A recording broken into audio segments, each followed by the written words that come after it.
Fred Schneider III. Thanks a whole heap! Welcome to the Making Better podcast, interviewing some of the world's finest thinkers about a more optimistic future. Now, here are your hosts, Chris Hofstadter and Dr. Francis DiDonato.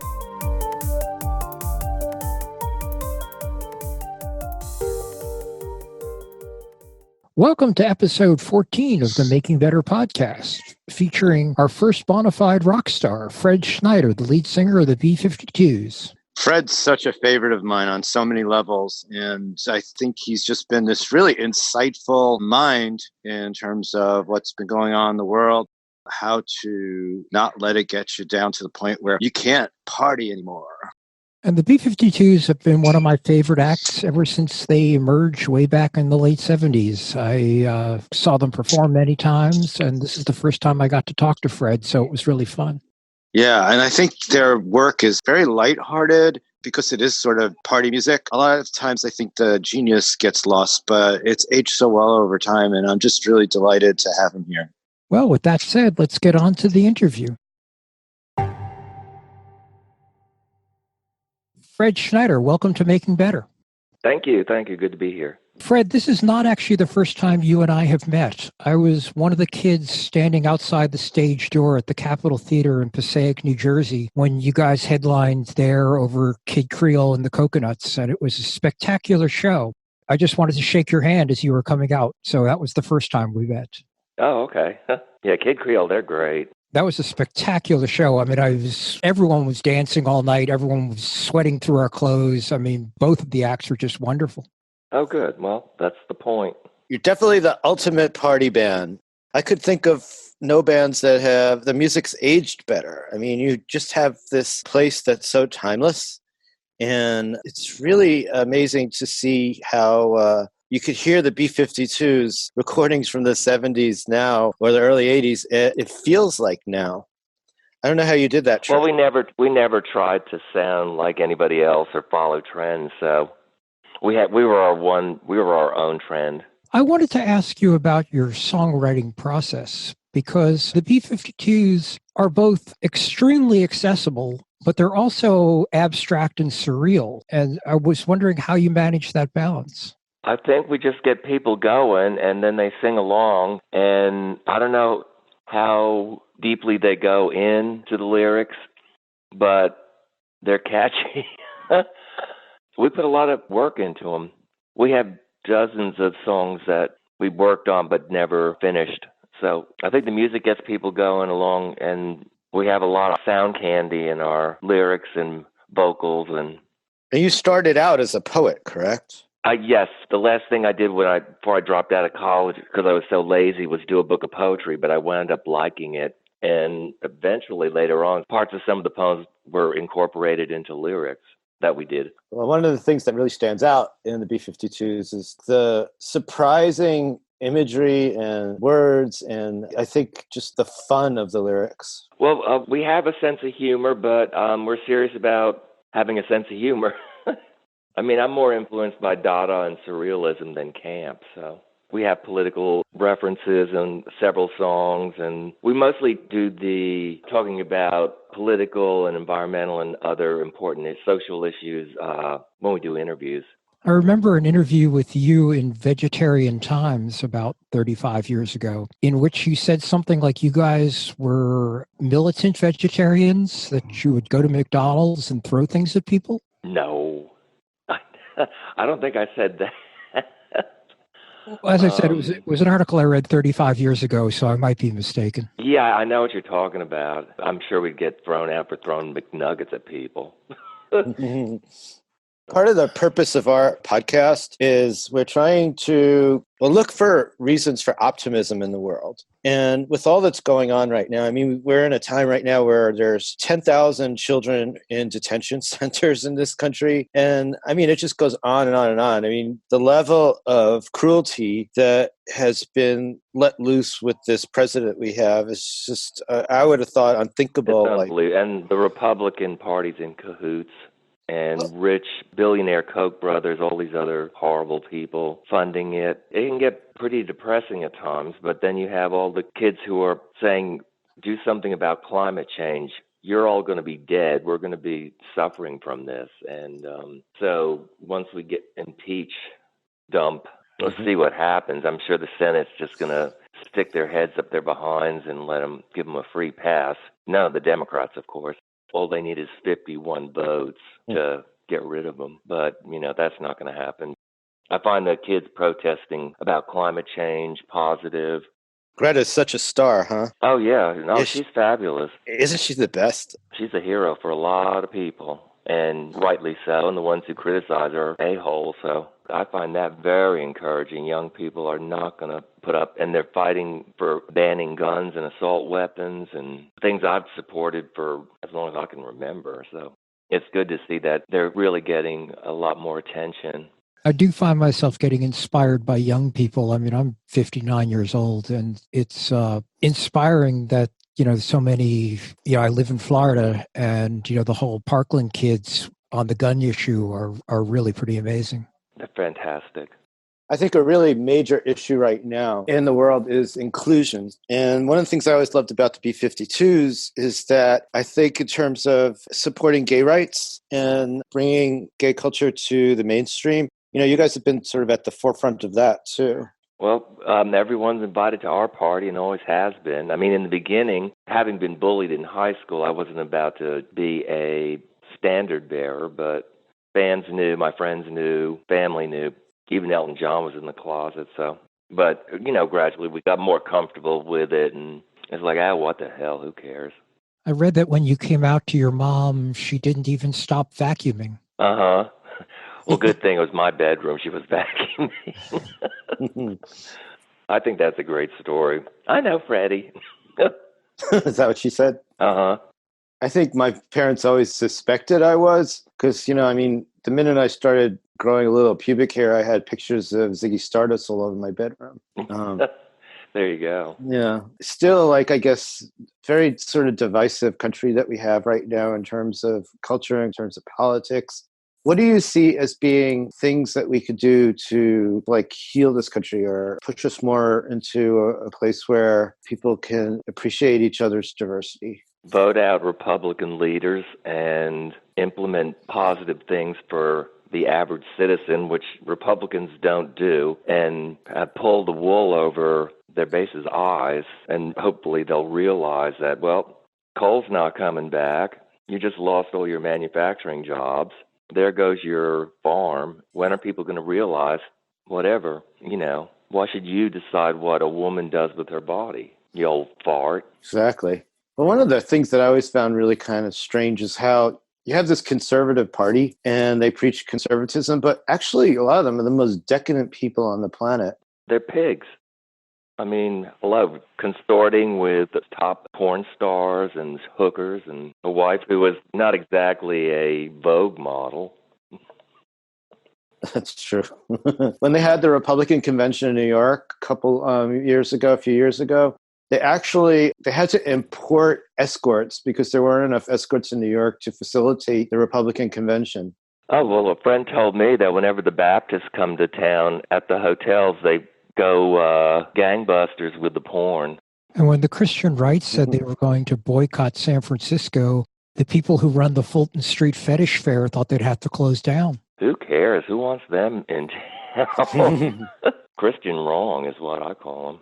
That's good. They're not even Christians. They don't follow Christ's teachings. I don't know who they... I think Satan's got them in his back pocket, so they sure act like it. And you can't tell them anything because they're so stupid. But, there's other things going on. People can do their own thing with their donations and public work. I'm part of a coffee company now in Florida, and we're opening an event space in January in DeLand, Florida, for progressive groups and charities. We get our coffee from Laos, where we dropped 500 million pieces of ordnance. And so part of the profits from what we do goes to remove ordnance, because one of the leading causes of death in Laos is stepping on mines and things like that and losing limbs. And the other thing is to supply antivenom against snake bites. But the coffee's grown organically. To certify it costs a fortune, so we can say, it's grown organically in Laos. So we do that, and men and women get equal pay. It's a very Buddhist country. It's called Breiting, BRUITING.com. You know, young people and even people our age and younger who don't support conservatives really make an effort to make the country better rather than worse. Though I did like what Stormy Daniels said, make America horny again. So One of the things that is very clear about the B-52s is they're very sex positive. But it's in a healthy way. It's not in that creepy Republican way, you know? Oh, no. We let your freak flag fly. We're not going to judge. Just be safe. We lost so many friends to AIDS that we've done a lot of benefits and things like that and lend our name to things. And just got to get the word out still. People need to take care of themselves. We should start putting cameras in the conservatives' bedrooms, though I don't think you see much in Mitch McConnell's. But Francis and I have both lost friends to the virus as well. It was a plague, man. So many in the early 80s. Yeah, it was scary. We just did, there's a show called Pride, and we talked about a friend of ours, Tommy Rubnitz, who passed away, and he was about to break through with his videos and art. One of his videos is in the permanent collection of the Museum of Modern Art, but he passed away in his early 30s, and so all four of us talked about what was going on in New York when we first lived there. And it was like all of a sudden from the disco era and freedom, sexual freedom, to what is this going on and will I get it? It was already in people's bodies, but no one knew it. They called it grid. Yeah, I remember that. Getting back to the music, if possible, I heard you're a record collector. Your record collection must be amazing. Oh, it is. Do you have any highlights you'd like to share? Some of your favorites in there? Oh, boy. Well, I'm a Motown nut, so I love my Motown. Mm-hmm. I love Work Your Speaker instrumentals from the late 50s and early 60s. Mm-hmm. They call it like ping pong percussion. I've been listening to a bunch of that. I love striptease music. I love funk. I love electronic and avant-garde classical. When I did my radio show for Sirius, I played mostly new wave dance mixes that I found at the thrift store around the corner from my apartment in New York. So I'm pretty all over the place. And really bad albums like Christmas with Barbie, I play that. I used to play a lot of stuff until my ex said, "Can we hear something normal?" That's something I can't imagine people say to you too often, though. No, because I have all these friends. I do a lot of like soul clubs. I've done several soul clubs with, kids. Well, to me, they're kids in my age, in their late 20s, maybe early 30s. And I have extensive soul records from the 60s that they'd never heard. Even some of the ones I played at Soul Club 40 years ago almost in New York that were like standard to play. So I like to educate people, and I send records all over to my friends, especially 45s. They're easier. I just inherited a huge 45 collection. I just take one out at random and put it on every day. The new record players, the Bluetooth ones, the speakers are amazing. You can buy a cheap-ass record player and plug it into this little Bluetooth speaker thing and get full sound like you would from big speakers. As long as it sounds good and the records are clean. You know, you mentioned something earlier in this interview that I can't get out of my mind now. There's a whole bunch of B-52 songs that never got released. Well, they were never finished either. If we were jamming on different things and hit a wall, we'd do the Hell Tyler show or the Mary Shirley morning show and just be the celebrity guest and with different names and just do ridiculous things, sing ridiculous songs and do ridiculous commercials. And your Wikipedia page says that you've collaborated with a lot of other songwriters. How does that process go? Well, right now, I have a song out with Ursula 1000 called The Neptune Freeze that's on YouTube, and they're going to have it. And I have a Hi-Fi Sean from the Soup Dragons. We have a song out called Truck. I'm working with Hard Groove from Public Enemy on a whole album. And we have a song that's going to be on the soundtrack of a movie in Mexico. I sing it in English and Spanish. It's less stressful. And, of course, I have the Superions, and I write all the lyrics for them. Our Christmas album's coming out again because the label before screwed us over royally and gave us nothing. But we have Bat Baby and Really Scary Halloween Story out. So I got a lot of stuff in the can, and it's fun. I can do whatever I want, and there's no stress. And you live on Long Island? Yes, I have a place in the city too, but that's more like a storage unit. Who else was from Long Island? Lou Reed was from Long Island. Lou Reed, Dee Snider lives out here from Twisted Sister. I don't go to those parties you see in those glossy magazines. It has to be something really special for me to go. Well, especially in the summer, I'm usually working. But if I am here in the summer, I don't go in town on the weekends because it's so crazy. There's plenty to do here. It's becoming just like my neighborhood went from having so many neighbors and all that. I mean, I didn't know most of them, but there are people here all year round. Now it's like a bunch of rich-ass people who can afford just to come out here 1 month or 2 months or just every weekend or something. So it's like, oh, brother. It's great to have the country-city balance. Well, yeah, the county I live in has the most farmland left in relation to its size. So God bless Estee Lauder for buying up tons and tons of farms and turning them into conservancies and things. So is there any contemporary music that you particularly find exciting right now? I like the fabulous Downey Brothers. I'm the worst for hearing things because when I watch YouTube, I watch either when they take there's a preacher and there's a video called Flaming Butthole because he talks about gay people are going to have flames coming out of their butthole. And so someone turned it into a song. And the video of this idiot speaking is crazy enough, but the song is...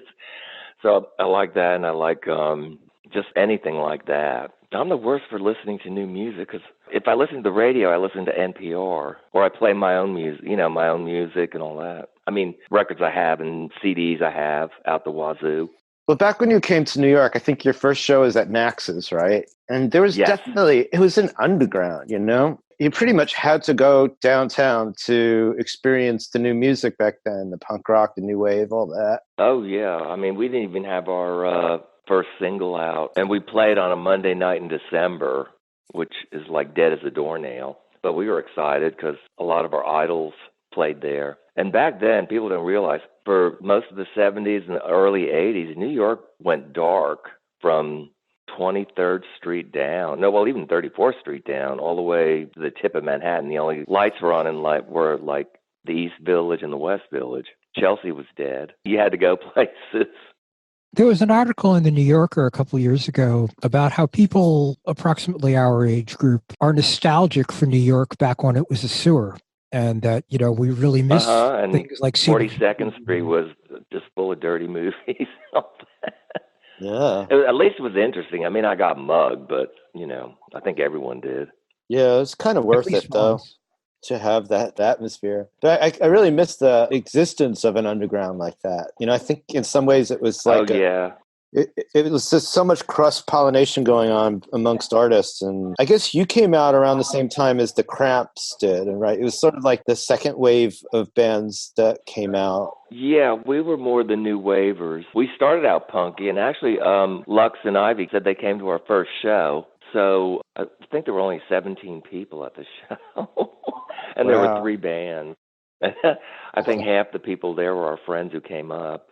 Is there anything you'd like to discuss that we haven't discussed about, like, say, new ventures or anything? The band is going to work on some new songs for a deluxe CD set of all our albums. So we'll have some new material. And for some reason, they're finding live shows of ours. So who knows? That'll be exciting. And the band is already booking a few shows for next year. So we'll be on our way. I was also thinking that one of the things that I really enjoyed was the basement tapes that Bob Dylan puts out occasionally, and hearing alternate takes and that sort of thing. And I think there's a lot of bands where that would be kind of excruciating to have to listen to. But with the B-52s, I think, if you considered even putting out some of I know you like jam a lot and trying to develop songs and that sort of thing. I think I would really love to hear some of that. And I would love to hear some live tracks. So if you're thinking about doing something like that, I totally would love it. Well, I think we're going to put out Killer Bees, the first thing we ever jammed on. I have a really good quality recording of it. Yeah, we'll see. It depends. I think the B-52s have always had this amazing balance of being really not square at all, but also promoting this light, this beauty, this peace and love kind of thing in a way that doesn't make you nauseous. It kind of makes you want to dance. And, thank you so much for doing that all these years, and the world still needs it. So keep on keeping on, Oh, we will. But that's our show. We just want everyone to have just the best time. We're not going to hit them over the head with a message. There's enough depressing stuff going on. We want to be the antidote to that. We go dance to our own drummer. Is there anything you'd especially like to promote or plug? Well, just check out Breyting, BREYTING.com, because we're going to be putting out blends of coffee. And like I said, we're going to host charities and progressive groups. And we're going to do contests on the Buzz, which is B-52s fan site on Facebook. And we're still going. The band's still going. Excellent. Well, thank you so much for coming on Making Better. Well, thank you. Thanks for having me. Thanks, Fred. Sure.